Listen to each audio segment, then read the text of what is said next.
बहुत पुराने समय की बात है। एक बहुत ही गरीब आदमी था।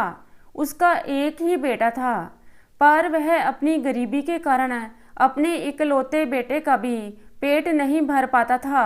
अपने पिता की गरीबी से तंग आकर एक दिन उसका बेटा उससे बोला, मेरे प्यारे पिताजी, इस गरीबी में आपका अपना पेट भरना ही मुश्किल हो रहा है। मैं आपके लिए बोझ बन गया हूँ। क्यों ना मैं खुद ही बाहर जाकर अपनी रोटी कमाऊं, क्योंकि इस छोटे से गांव में कोई भी काम मिलना संभव नहीं है। अपने बेटे को देने के लिए गरीब पिता के पास आशीर्वाद के सिवाय कुछ भी नहीं था। माता पिता ने भारी मन से अपने बेटे को विदाई दी। वह लड़का अपना भाग्य आजमाने गांव से शहर की ओर चल दिया।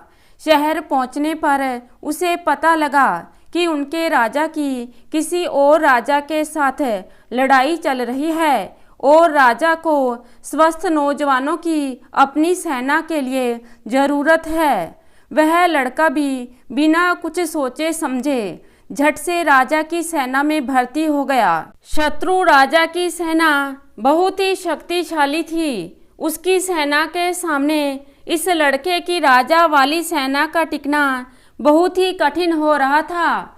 इनका सेनापति सबको साहस बंधा रहा था, पर बहुत सारे सिपाही अपनी जान बचाकर भागने लगे थे।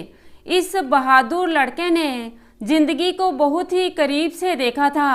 गरीबी की जिंदगी जीने से तो लड़ते लड़ते मरना ज़्यादा अच्छा है। यह सोचकर उसने पीठ दिखाकर भागने वाले सभी सिपाहियों को शत्रु का बहादुरी से सामना करने के लिए उकसाया, तो भाग रहे सिपाही भी वापस आ गए और अपनी मातृभूमि की रक्षा के लिए जी जान से लड़ने लगे। अंत में शत्रु की सेना को मैदान छोड़कर भागना पड़ा। बूढ़े सेनापति ने राजा से इस लड़के की बहादुरी की बहुत प्रशंसा की। उसे बहुत सारा धन इनाम में दिया गया और साथ ही अपने राज्य में ऊंचे पद पर भी रख लिया गया। अब वह लड़का राज दरबार और राजमहल का एक हिस्सा बन गया।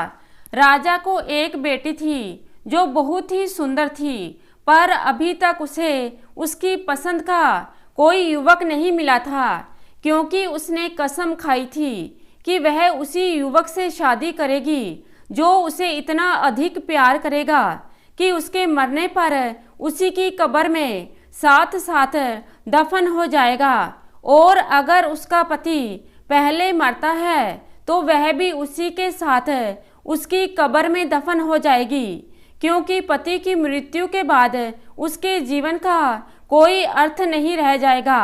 राजकुमारी की यह बेहुदी सी कसम किसी भी युवक को पसंद नहीं आई थी। इसी वजह से उस राज्य का कोई भी युवक उस राजकुमारी से विवाह करने का इच्छुक नहीं था। पर इस गरीब लड़के को राजकुमारी से पहली नज़र में प्यार हो गया था। वह किसी भी हालत में उससे शादी करने के लिए तैयार था। राजा ने उसे बहुत समझाया कि यह सब उसके बस की बात नहीं है। जीते जी किसी और के साथ उसकी कब्र में बंद रहना इतना आसान नहीं है। शादी के लिए हाँ करने से पहले उसे अच्छी तरह सोच विचार कर लेना चाहिए। ऐसा ना हो कि बाद में अपना वचन ना पूरा कर सके। अगर वह अपना वचन नहीं निभाएगा तो उसे मौत के घाट उतार दिया जाएगा। पर वह लड़का अपनी बात पर डटा रहा। अंत में राजा को अपनी बेटी का विवाह उससे करना पड़ा।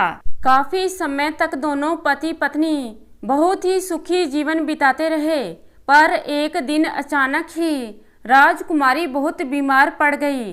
कोई भी वैद्य और उसकी दवा उस राजकुमारी को ठीक नहीं कर सकी। काफी दिनों तक बीमार रहने के बाद एक दिन उस राजकुमारी की मृत्यु हो गई। अब तो उस लड़के को अपनी पत्नी के साथ ही उसकी कब्र में तब तक रहना था जब तक वह भूख से मर नहीं जाता। राजा को उस लड़के पर तरस आया तो उसने अपनी बेटी के लिए एक बड़ी सी कब्र बनवाई और उस लड़के के लिए कुछ दिनों का खाना पानी भी उस कब्र में रखवा दिया। बेचारा लड़का उस भोजन में से बहुत ही कम भोजन करता, जिससे वह कुछ लंबे समय तक जीवित रह सके, क्योंकि जीते जी मरना उतना आसान नहीं था जितना उसने सोचा था।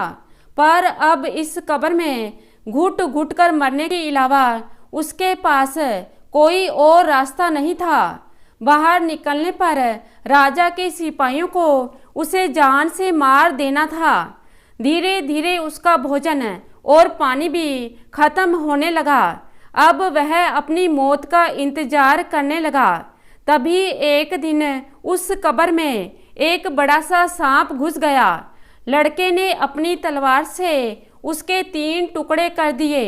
अगले दिन एक और सांप उस कब्र में घुसा, पर पहले वाले सांप को मरा देखकर एकदम ही वापस चला गया। फिर थोड़ी देर बाद वह सांप अपने मुंह में एक बूटी लेकर फिर कब्र में आया और उस बूटी को मरे हुए सांप के फन और आँखों पर रखा तो वह सांप फिर से जीवित हो गया और उसके देखते देखते दोनों सांप कब्र से गायब हो गए, पर वे अपनी बूटी वहीं छोड़ गए। लड़के ने सोचा, क्यों ना मैं इस बूटी को अपनी पत्नी के मुंह और आँखों पर रखूं, शायद वह इससे जिंदा हो जाए।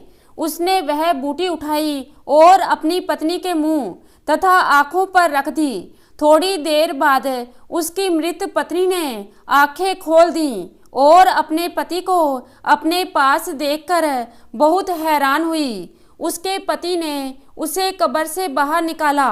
राजकुमारी ने कब्र का दरवाजा खटखटाया तो सिपाहियों ने राजा को इसकी सूचना दी। राजा ने खुद आकर उस कब्र का दरवाजा खुलवाया और अपनी बेटी को फिर से जीवित देखकर बहुत हैरान हुआ। उस लड़के ने सिवाय अपने विश्वसनीय नौकर के किसी को भी सांपों की बूटी के बारे में नहीं बताया। उसने वह बूटी अपने उस नौकर को संभाल कर रखने के लिए दे दी, यह सोचकर कि कब इस बूटी की जरूरत पड़ जाए। उस विश्वसनीय नौकर ने भी उस बूटी को संभाल कर रख दिया। सांपों की बूटी से उस राजकुमारी की आदत बहुत बदल गई। अब वह उस लड़के से इतना प्यार नहीं करती थी जितना पहले किया करती थी। अब वह बात बात में उससे झगड़ती थी और खुद को अपने पिता की गद्दी का मालिक समझती थी। एक बार उसने अपने पति के साथ दूर देश की यात्रा की योजना बनाई।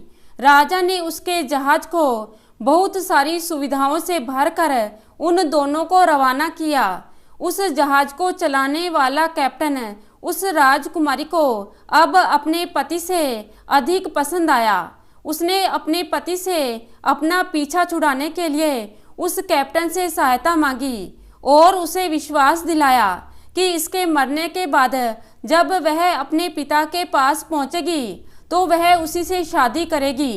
कैप्टन को भी इसमें अपना फायदा नजर आया तो वह इस बात के लिए तैयार हो गया। एक रात को जब उसका पति सोया हुआ था तो राजकुमारी और जहाज के कैप्टन ने उसे उठाकर समुद्र में फेंक दिया। यह सारी घटना उसका विश्वसनीय सेवक देख रहा था। उसे यह सब देखकर बहुत दुख हुआ। तभी उसे सांपों की उस बूटी की याद आई जो उसने एक डिब्बी में रखी हुई थी। वह चुपचाप उस जहाज से निकला तथा आपातकाल के समय इस्तेमाल होने वाली एक नाव निकाली और उसे बचाने के लिए चल पड़ा। इधर राजकुमारी ने कैप्टन को जहाज को वापस अपने पिता के घर ले जाने की आज्ञा दी। विश्वसनीय सेवक ने समुद्र के गहरे पानी से युवक को बाहर निकाला और उस बूटी की सहायता से जीवित किया तथा फिर उसी नाव में बैठाकर उसे राजकुमारी से पहले ही राजा के महल में पहुंचा दिया। लड़के ने राजा को सारी घटना सुना दी, पर राजा को उसकी बातों पर विश्वास नहीं हुआ। वह बोला, मैं यह कभी नहीं मान सकता कि मेरी बेटी ऐसा नीच काम भी कर सकती है। जिस आदमी ने उसके लिए इतने दिन उसकी कब्र में गुजारे और फिर उसकी जान बचाई, वह उसे मारने की बात कैसे सोच सकती है? पर सच्चाई कभी छुप नहीं सकती। इतना कहकर उसने राजकुमारी के पति को अपने ही महल में छुपा दिया। अगले दिन उसकी बेटी का जहाज भी वापस आ गया। राजा के पास राजकुमारी बहुत दुखी सी आकर खड़ी हो गई। राजा ने उसे अकेले देखकर पूछा, बेटी तुम अकेली कैसे? तुम्हारा पति कहाँ है? वह दुख से रोती हुई बोली, क्या बताऊं पिताजी, रास्ते में मेरे पति की तबीयत बहुत खराब हो गई थी और इलाज के बगैर हम उसे नहीं बचा सके। आज अगर यह जहाज का कैप्टन मेरे साथ नहीं होता तो ईश्वर जाने मेरा क्या हाल होता।